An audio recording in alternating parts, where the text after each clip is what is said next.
वनी कुत्तन जवाल के खबर पई वडी लिखे तो सुल्तान नालो है मौत जो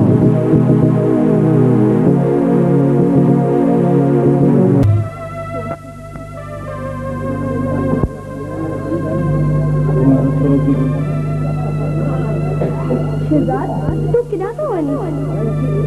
नीलम ये बडेरो जेको है यो मुजरिम है कातिल है मानो के गिरफ्तार कर शहजाद तू पने फरसा गद्दारी नथो करे सगी मां पने प्यार के छाए नथी सगा नीलम तू मुझो रस्तो न रोक अगर ये कही तो मां तो कदे भी माफ न कंदो शहजाद ही तो छापे दे नीलम ये बडेरो मुजरिम है जालिम है कातिल है शहजाद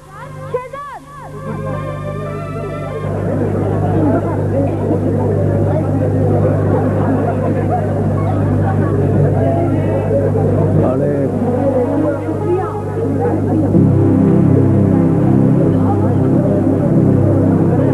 हाँ मुंशी सरकार ओ इंस्पेक्टर साहब तव्हां हिते खैर त आहे साईं जिन खे हूंदी के शरीफ़ जी तलाश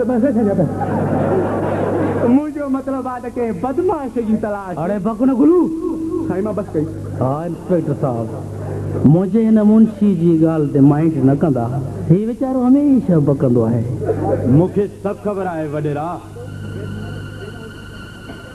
छा ख़बर आहे साईं तव्हांखे इहा ई त केरु शरीफ़ ऐं केरु बदमाश आहे अच्छा इन जो मतलब त का नई वारदात थी आहे वॾेरा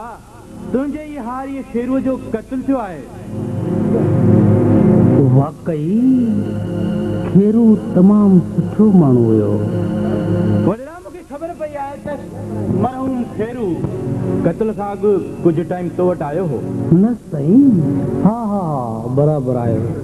ऐं हुन मूंखां कुझु पैसा घुरिया हुया पोइ तो हुनखे पैसा ॾिना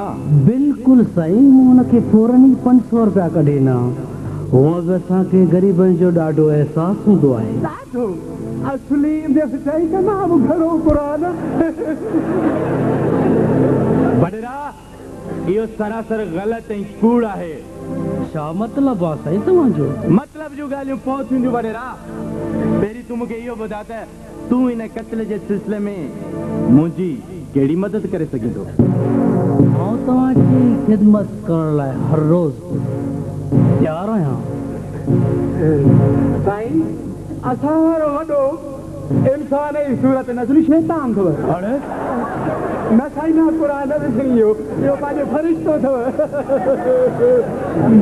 वॾेरा कॾहिं कॾहिं इंसाननि जी ख़िदमत करण लाइ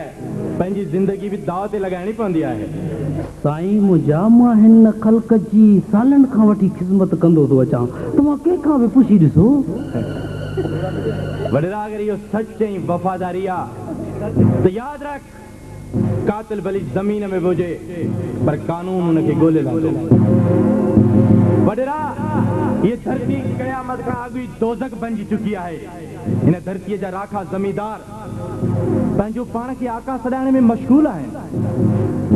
ऐं मिसकीन माण्हू बुख जे कफ़न में ॾींहों ॾींहुं दफ़न थींदो वञे थो वॾेरा हिन धरतीअ जो ॾींहुं तेसि ताईं रोशन नथो थी सघे तेसि ताईं जेसि ताईं जागीरदार ऐं कानून हिन धरतीअ तां ज़ुल्म ख़तम न कंदा अगरि ईअं न थियो त को हिन धरतीअ जो सोढो धरतीअ सां हेॾो नाहक ॾिसी चरियो या पागल थी वेंदो त को दो गैरत जी बंदूक खणी बाग़ी थी वेंदो यादि रख वॾेरा तुंहिंजी ऐं मुंहिंजी मुलाक़ात हिकु दफ़ो वरी ज़रूरु थींदी ऐं उन ॾींहुं मां तोखे कानून जो कंगण ज़रूरु पाराईंदुसि